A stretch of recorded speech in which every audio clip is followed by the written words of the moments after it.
జనసేన నేత పోతిన మహేష్ సంచలన వ్యాఖ్యలు చేశారు. పొత్తులో భాగంగా బెజవాడ పశ్చిమ సీటు జనసేనకి ఇవ్వాలని డిమాండ్ చేశారు. పిఠాపురం వ్యవహారంలోనూ మహేష్ కీలక వ్యాఖ్యలు చేశారు. పవన్ పిఠాపురం నుంచి పోటీ చేస్తారని ప్రకటించిన తర్వాత జరిగిన పరిణామాలపై ఆయన అసంతృప్తి వ్యక్తం చేశారు. టీడీపీ శ్రేణులు ఆందోళనకు దిగటంపై మండిపడ్డారు. జనసేన అధ్యక్షుడికే నిరసన తెలిపితే ఓట్ల బదిలీ ఎలా జరుగుతుందని ఆయన ప్రశ్నించారు. టీడీపీ శ్రేణుల నిరసనపై ఆ పార్టీ కీలక నేతలు ఎందుకు స్పందించడం లేదన్నారు మహేష్. నిలబడ్డాం. మనం ఈ రోజున పవన్ కళ్యాణ్ గారి సిద్ధాంతాలు, పవన్ కళ్యాణ్ గారే ఆశయాల కోసమే పనిచేశాం. కానీ పదవి దేనికంటే క్యాడర్ని బతికించడానికి, క్యాడర్ భవిష్యత్తునే కాపాడుకోవడానికి. విజయవాడ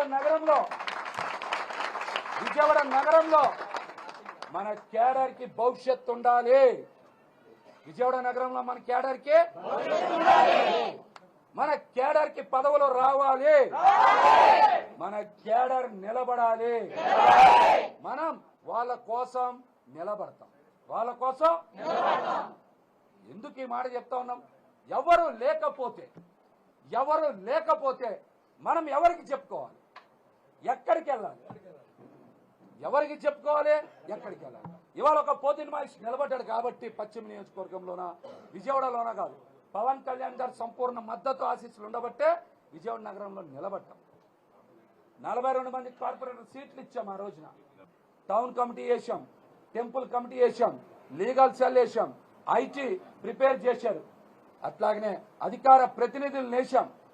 ఇలాగ అనేక రకాలుగా మనం పార్టీని నిర్మాణం చేయడంలో మనం కూడా ఖచ్చితంగా కష్టపడ్డాం.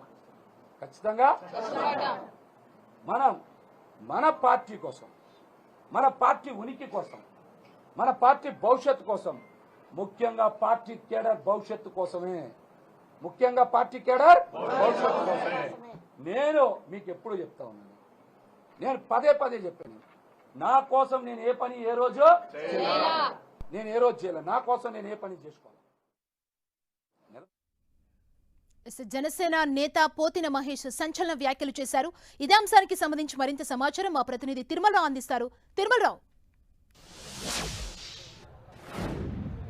సుమా, నేను 8 సంవత్సరాల నుంచి పశ్చిమ నియోజకవర్గంలో తిరుగుతున్నాను. నేను కష్టపడినట్టు ఎవరు కష్టపడలేదు అంటూ జనసేన సంబంధించి రాష్ట్ర అధికార ప్రతినిధి పశ్చిమ నియోజకవర్గ ఇన్ఛార్జిగా వ్యవహరించాడు పోతిన మహేష్ తన కార్యకర్తలతో అయితే తన మనోభావాన్ని అయితే వ్యక్తపరిచాడు. ఇప్పటి వరకు ఏదైతే ఉందో నిన్న పవన్ కళ్యాణ్ చేసిన వ్యాఖ్యలకు సంబంధించి జనసేన సంబంధించి పోతిన మహేష్ కూడా ఇది పశ్చిమ నియోజకవర్గ టికెట్ ఇవ్వలేకపోతున్నాను, పొత్తులో భాగంగా ఇతర ప్రాంతాలకు వెళ్తుందని చెప్పేసి చెప్పడంతో పెద్ద ఎత్తున జనసేన సంబంధించిన కార్యకర్తలు పశ్చిమ నియోజకవర్గం సంబంధించిన ఇన్ఛార్జీలు అయితే మీద ఉదయం నుంచి రావడం జరిగింది. వాళ్ళతో సమావేశం ఏర్పాటు చేశారు. నేను పార్టీ కోసం 8 సంవత్సరాల నుంచి కష్టపడ్డాను, పార్టీ కోసం కొన్ని కోట్ల రూపాయలు ఖర్చు పెట్టాను, కానీ నాకు టికెట్ ఇవ్వకుండా ఎవరికి ఇస్తారంటూ పోతిన మహేష్ అయితే తనకు వచ్చిన కార్యకర్తలతో తన ఆవేదన వ్యక్తం చేశారు. ఎట్టి పరిస్థితులు నేను పోటీ చేస్తానని చెప్పేసి చెప్పడం జరిగింది. అది పొత్తుల్లో భాగంగా పిఠాపురం సీటు ప్రకటించిన వెంటనే టీడీపీ నాయకులు అక్కడ పెద్ద ఎత్తున ఆందోళన చేశారు, బీభత్సం సృష్టించారు. ఓట్లు ఎలా చీలుతాయి, ఇప్పుడు దీనికి సంబంధించి ఓట్లు ఎలా కలిసి వస్తాయని చెప్పేసి కూడా ప్రశ్నించడం జరిగింది. పొత్తులో భాగంగా తను ఇబ్బంది పడ్డ పరిస్థితులు చేస్తున్నారు. ఎవరు వచ్చినా సరే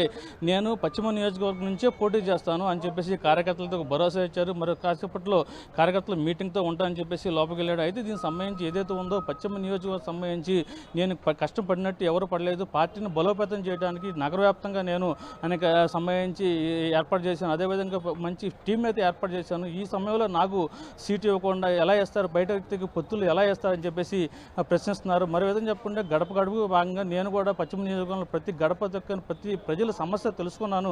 అలాంటి వ్యక్తిని నన్ను మోసం చేస్తే నేను మాత్రం సహించేది లేదంటూ పశ్చిమ నియోజకవర్గంతో సంబంధించిన కార్యకర్తలతో అయితే ఇతను చెప్పడం జరిగింది. ఏదేమైనప్పటికీ పశ్చిమ నియోజకవర్గ సీట్లు నేనే పోటీ చేస్తానంటూ కార్యకర్తలు భరోసా ఇచ్చారు.